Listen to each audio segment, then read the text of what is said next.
하나님의 말씀은 고린도후서 2장 4절에서 11절 말씀입니다.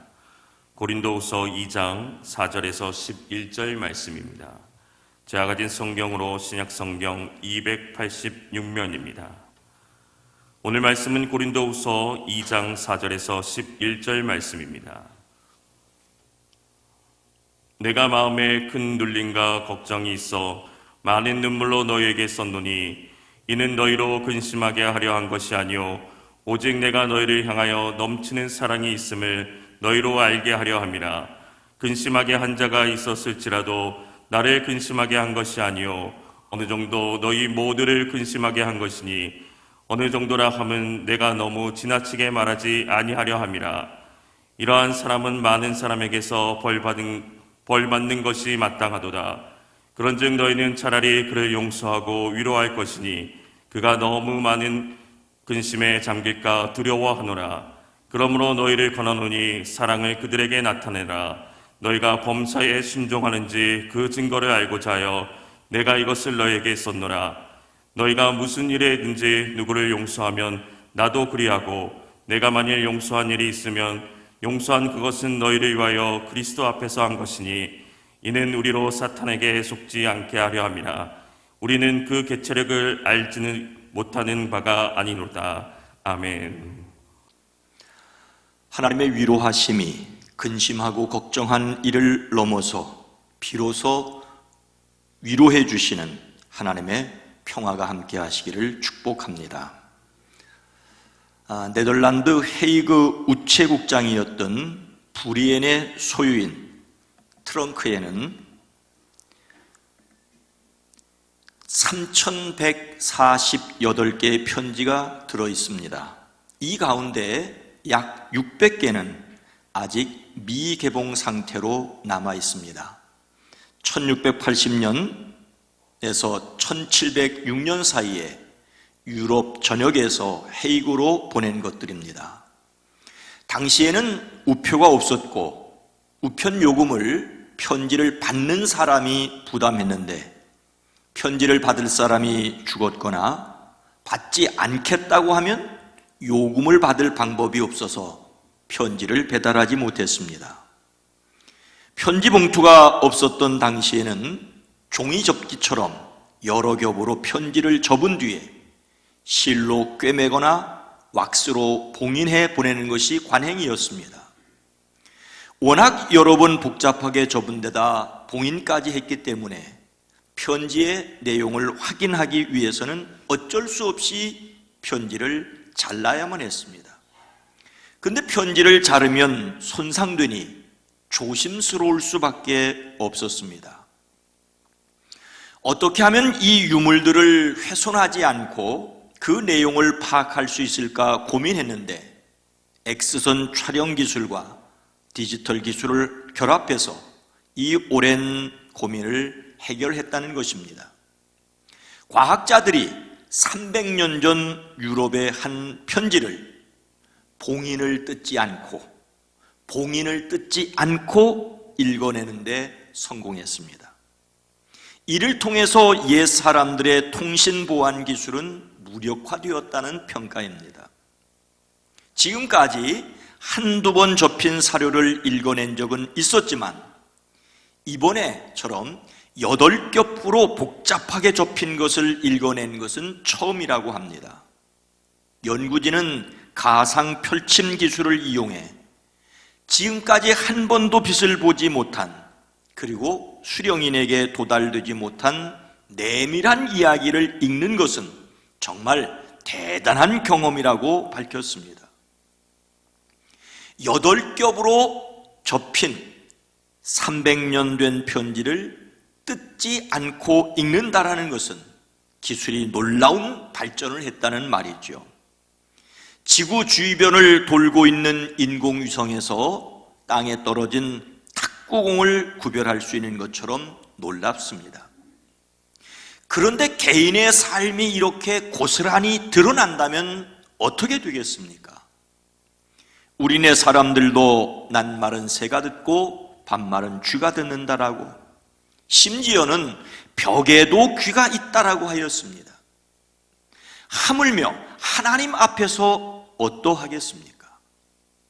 하지만 두려워하지 않을 이유는 우리가 바다 끝 서쪽으로 가서 거기에 머무를지라도 거기에서도 주님의 손이 나를 인도하여 주시고 주님의 오른손이 나를 힘있게 붙들어 주십니다라고 고백할 수 있기 때문입니다. 우리의 모든 것을 우리 자신보다 더 잘 아시는 하나님 앞에서 우리는 과연 어떻게 살아내야 하겠습니까? 바울이 고린도를 방문한 것은 2차 전도 여행 때였습니다. 고린도라는 도시에 세운 교회는 어떤 교회였을까요? 4절 말씀입니다. 내 마음에 큰 눌림과 걱정이 있어 많은 눈물로 너희에게 썼노니 이는 너희로 근심하게 하려 한 것이 아니요 오직 내가 너희를 향하여 넘치는 사랑이 있음을 너희로 알게 하려 함이라. 고린도는 당시의 그리스에서 가장 중요한 상업도시였습니다. 고대로부터 전체 그리스의 빛이라고 불릴 정도로 번창한 도시였습니다. 그래서 또한 타락한 도시이기도 하였습니다. 바울은 여기에서 1년 6개월 동안 머물면서 전도하여 교회를 세웠습니다. 그들은 바울이 있을 때 그 앞에서 예수님을 잘 믿는 사람들처럼 보였습니다. 그런데 바울이 고린도를 떠난 뒤에 그들의 밑바닥이 드러났습니다. 파당이 드러났고 성적으로 부도덕하였고 우상 숭배자들과 교제하는 등등입니다. 이것을 전해 들은 바울은 일단 책망하는 편지를 보냈습니다. 하지만 그 편지를 받고도 깨닫지도 못하였고 크게 관심도 두지 않았습니다. 이에 다시 편지를 보내게 되는데 그것이 바로 우리가 읽고 있는 고린도전서입니다. 바울은 3차 전도 여행 중에 에베소에서 디모데를 통해 고린도전서를 보냈습니다. 그런데 편지를 전해주고 돌아온 디모데를 통해 들은 고린도 교회의 상황은 참으로 안타까웠습니다. 이에 바울이 급히 고린도를 방문하였습니다. 그리고는 돌아와 눈물의 편지를 보냅니다. 바울은 고통스러운 고린도 방문을 마치고 돌아와 눈물의 편지를 썼습니다. 나는 몹시 괴로워서 걱정하는 마음으로 많은 눈물을 흘리면서 여러분에게 그 편지를 썼습니다라고 하였습니다. 눈물의 편지를 썼던 이유는 그들의 마음을 아프게 하려는 것이 아니라 그들을 향한 극진한 사랑을 알리기 위한 것이었습니다. 고린도 교회에 어떤 자들이 있었기에 이렇게 바울은 눈물의 편지를 써야 했던 걸까요? 5절 말씀입니다. 근심하게 한 자가 있을지라도 나를 근심하게 한 것이 아니요 어느 정도 너희 모두를 근심하게 한 것이니 어느 정도라 함은 내가 너무 지나치게 말하지 아니하려 함이라. 고린도 교회에 바울의 마음을 근심하게 하는 자들이 있었습니다. 교회를 분열시키는 자였고 성적으로 타락한 자였고 열광적인 은사주의자였고 자신의 지식을 믿고 교만한 자였고 바울의 사도됨을 인정하지 않는 자 등등이었습니다. 바울은 그들을 너무 책망하였다고 후회할 정도로 엄히 책망하였습니다. 바울의 마음을 근심하게 하는 사람들은 바울뿐만 아니라 어느 정도는 교회 성도들의 거의 모두의 마음을 아프게 하였습니다. 어느 정도라고 말하는 것은 너무 지나치게 말하지 아니하려는 것이었을 뿐입니다. 교인이라고 하면서도 바울의 마음을 매우 곤혹스럽고 아프게 하는 사람들이 있었다는 것입니다. 교회를 근심하게 하는 사람들이 있습니다. 함께 예수를 믿는 신앙의 공동체를 이루고 있는 사람이 서로에게 위로가 되고 격려가 되었으면 얼마나 좋겠습니까? 하지만 안타깝게도 사람이 모인 곳이기에 이 땅의 교회는 천국이 아닙니다. 예수님을 가장 가까이 따랐던 12 제자들은 누가 더 높으냐는 문제로 서로 다투었습니다. 오순절 성령 강림으로 성령 충만했던 예루살렘 교회는 오래지 않아 음식을 나누어 먹는 문제로 다투었습니다. 안타깝게도 1차 전도 여행을 하였던 바나바와 바울이 2차 전도 여행을 앞두고 다투고 헤어졌습니다.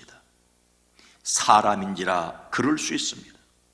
하지만 예수님을 따르는 사람들인 교회의 바람직한 모습은 아니었습니다.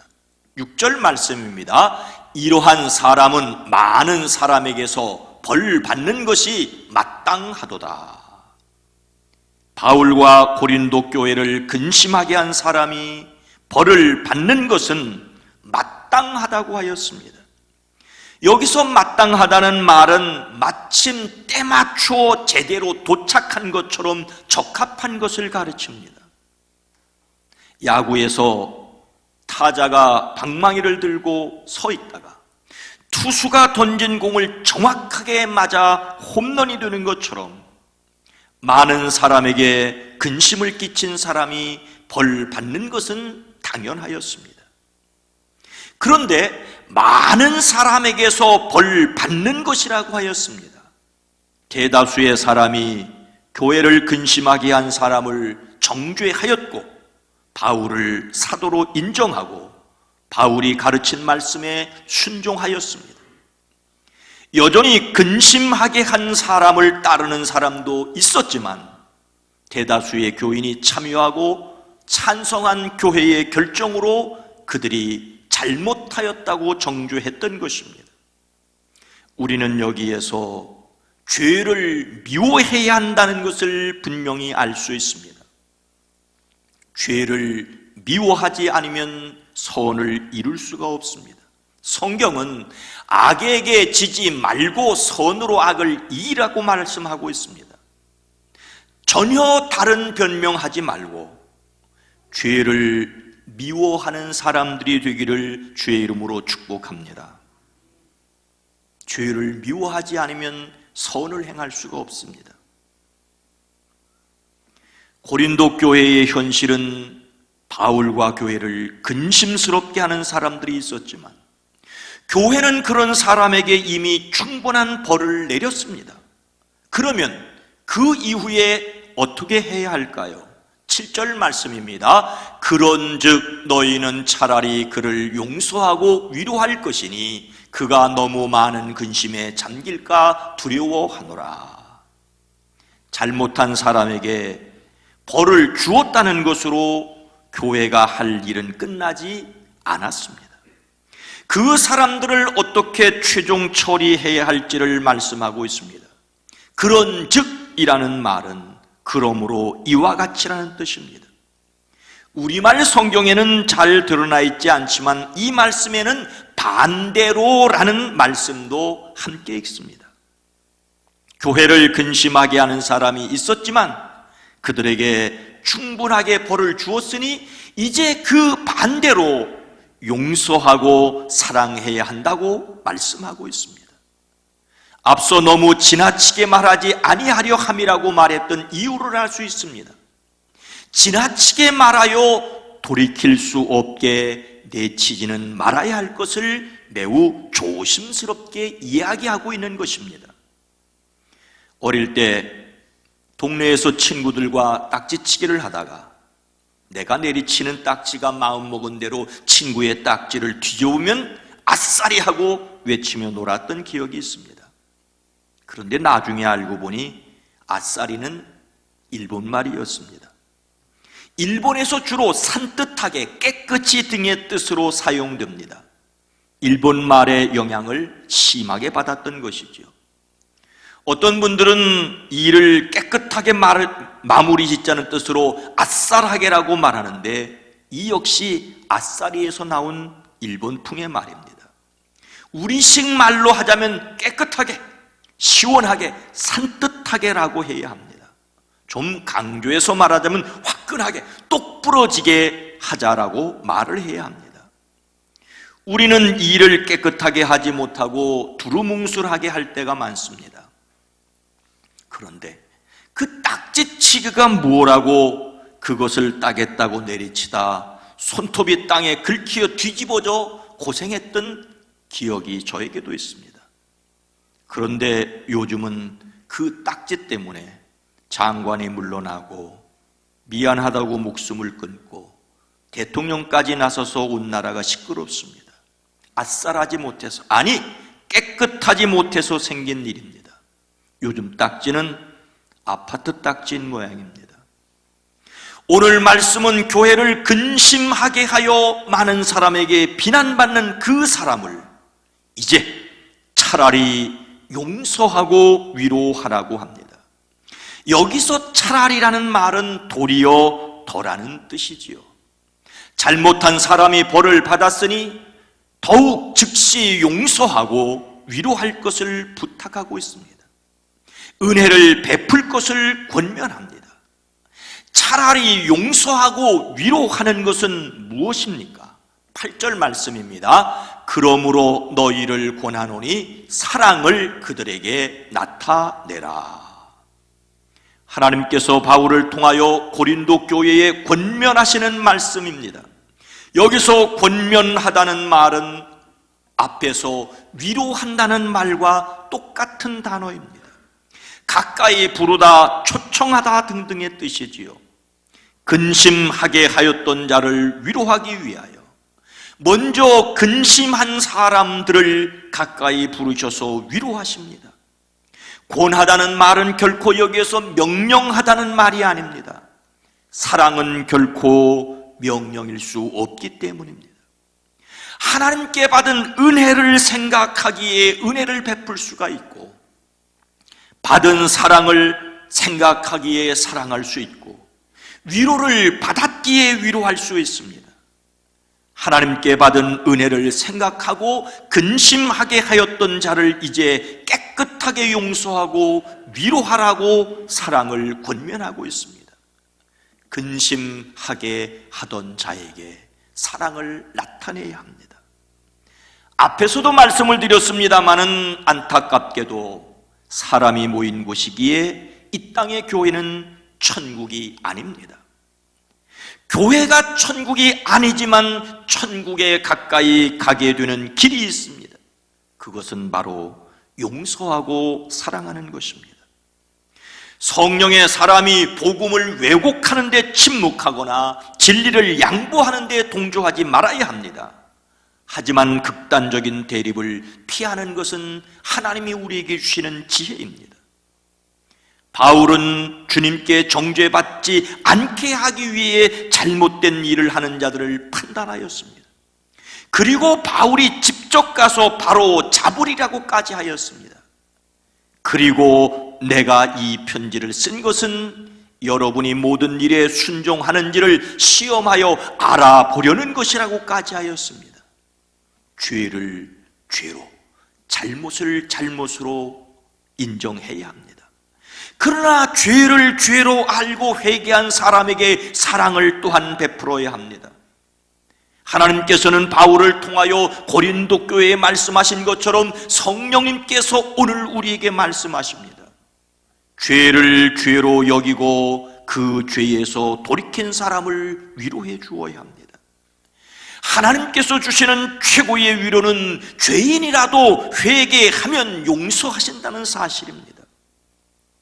용서할 수 있는 힘이 바로 우리가 하나님께 위로를 받았다는 증거가 아닐까요? 죄를 끝까지 미워하시되 사람을 무한히 사랑하는 저와 여러분 모두가 되기를 주의 이름으로 축복합니다. 우리가 교회 안에서 예수님의 이름으로 죄를 미워하고 사람을 위로해야 할 이유가 무엇일까요? 11절 말씀입니다. 이는 우리로 사탄에게 속지 않게 하려 함이라. 우리는 그 계책을 알지 못하는 바가 아니로다. 죄를 미워하고 사람을 위로해야 할 이유가 여기에 있습니다. 그것은 그렇게 해야만 우리가 사탄에게 속아 넘어가지 않기 때문이라는 것입니다. 먼저 기억해야 할 것은 죄를 미워하고 사람을 위로하는 것이 단지 사람의 일이 아니라 영적인 이유와 필요가 있기 때문이라는 것입니다. 사탄에게 속지 않게 하려 함이라는 말에 주목하십시오. 속인다는 말은 탐욕스러운 욕심꾸러기를 가리키는 말에서 유래했습니다. 자기에게 이익이 되는 일이라면 다른 사람을 속이는 거짓말도 서슴지 않는 것이 사탄의 속성입니다. 사탄은 남을 속이는 것을 그 존재의 이유로 삼고 있습니다. 사탄이 흔히 사용하는 방법은 사람의 욕심스러운 마음을 자극해서 사람이 스스로 죄를 짓게 하는 것입니다. 에덴 동산에서도 너도 하나님같이 되리라는 말로 아담과 하와를 유혹하였습니다. 사탄은 유혹하였을 뿐인데 사람은 자기의 욕심에 따라 죄를 지은 것입니다. 사탄은 사람을 속이는 데 탁월합니다. 하지만 오늘 말씀은 사탄의 속셈을 모르는 것이 아니라고 합니다. 하나님의 영을 힘입은 사람은 사탄의 속셈을 알 수 있습니다. 가령 죄를 미워하지 않으면 더 심각한 죄에 빠지게 된다는 것을 알고 있습니다. 끝내 용서하지 않고 징계를 풀어주지 않으면 완전히 절망하게 할 수 있다는 것을 알고 있습니다. 죄를 미워하고 사람을 위로해야 할 이유는 이것입니다. 우리가 사탄의 속셈에 속지 않기 위해서입니다. 앞서 7절 말씀에서도 그런즉 너희는 차라리 그를 용서하고 위로할 것이니 그가 너무 많은 근심에 잠길까 두려워하노라고 하였습니다. 차라리 용서하고 위로해 주어야 할 이유는 너무 많은 근심에 잠길까 두렵기 때문이라는 것입니다. 정의라는 이름으로 집행된다고 할지라도 용서하지 않는 무자비는 사탄에게 이용을 당하는 것입니다. 결코 용서받지 못할 것이라는 절망감으로 신앙에서 떠나거나 나아가 삶을 포기하게 하는 것은 사탄의 방법입니다. 죄를 지었다는 것은 잘못이지요. 근데 그 죄책감 때문에 생명을 끊는 것은 결코 하나님이 원하시는 것이 아니라 사탄이 원하시는 것입니다. 행여 여러분 심각한 죄에 빠지게 된다고 할지라도, 심각한 죄를 남들에게 책망받는 잘못을 했다고 할지라도 그것 때문에 여러분의 생명을 해치지는 마십시오. 심각한 죄에 빠진 그리스도인들이라도 그 죄가 아무리 크고 안타까울지라도 돌아올 수 있는 길이 있다는 것을 기억하십시오. 용서하고 받아들이는 사랑이야말로 사탄의 계략을 깨트리는 최고의 전략입니다. 우리가 죄를 미워하지 않는 것은 사탄의 방법입니다. 이 시대는 죄를 죄로 여기지 않습니다. 죄를 미워하지 않으면 정의가 무너집니다. 반대로 죄를 용서하지 않는 것도 사탄의 방법입니다. 죄인을 용서하지 않으면 사랑을 말할 수 없습니다. 죄를 미워함으로써 죄를 멀리하고 죄인을 용서함으로써 사람을 가까이 할 수 있습니다. 사탄은 사람을 부추겨 죄를 짓게 하고 죄를 지으면 정죄합니다. 그래서 우리는 죄를 죄로 여기고 사람을 위로해야 합니다. 그런데 우리가 어떻게 죄를 미워하고 사람을 위로할 수 있을까요? 어떻게 우리의 힘으로 사탄의 괴계를 이길 수가 있겠습니까? 사랑하는 성도 여러분, 윤복희가 부르는 여러분이라는 가요를 들어보셨을 것입니다. 내가 만일 괴로울 때면 내가 위로해 줄게. 내가 만일 서러울 때면 내가 눈물이 되리. 어두운 밤 험한 길 걸을 때 내가 너의 등불이 되리. 허전하고 쓸쓸할 때 내가 너의 벗이 되리라. 나는 너의 영원한 형제야. 나는 너의 친구야. 오, 나는 너의 영원한 노래여, 나는 너의 기쁨이야. 노래 끝부분에 내가 만일 외로울 때면 누가 나를 위로해 주지라고 묻고 스스로 여러분이라고 대답하기 때문에 여러분이라는 제목이 알맞을 수 있습니다. 그러나 이 노랫말을 쓴 오빠 윤항기에게 있어서 위로자는 바로 윤항기 자신입니다. 이런저런 일로 절망에 빠진 동생을 위로하기 위해 이 가사를 썼기 때문입니다.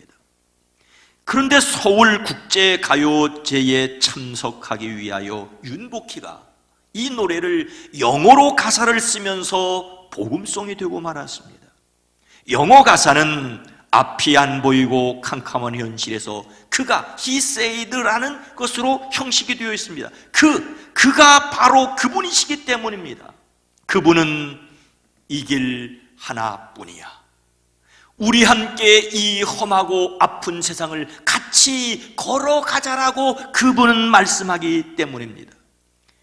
마지막에는 그가 시작이고 길이고 진리니까라고 신앙의 고백을 달고 있습니다. 가수 윤복희가 아닌 신앙인 윤복희 원사님은 내가 만일 외로울 땐 누가 나를 위로해 주지, 여러분이라는 말의 원래의 뜻을 내가 하나밖에 없는 나의 아들을 누구의 죄를 대속하려 십자가에 못 박혀 죽게 했는 줄 아니? 너희들이라고 말하고 있기 때문입니다. 죄를 미워할 수 있는 용기, 사람을 위로할 수 있는 사랑의 근거는 바로 예수님의 십자가입니다. 예수님의 십자가는 하나님의 사랑이자 또한 하나님의 정의입니다.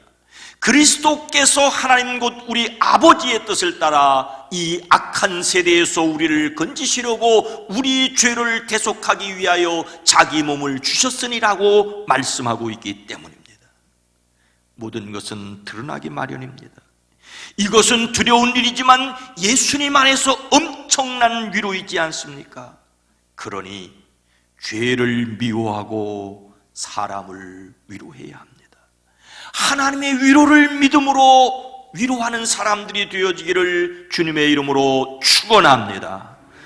거룩하신 하나님, 자비로우신 주여, 우리로 하여금 십자가의 예수 그리스도를 통하여 하나님이 얼마나 우리를 사랑하시는지, 얼마나 우리에게 놀랍고 큰 은혜를 베푸셨는지를 기억하게 하시고, 죄악 가운데 우리를 지키게 하시고, 그 죄가 드러날 때 그 죄까지도 감싸 안을 수 있는 용기와 사랑을 더하여 주시옵소서. 우리가 얼마나 연약한지 부족한지 아시오니 늘 주님의 위로 하나님의 사랑 가운데 굳게 서게 하옵소서. 우리로 날마다 십자가 곁에 있게 하옵소서. 예수님의 이름으로 간절히 기도드리옵나이다. 아멘.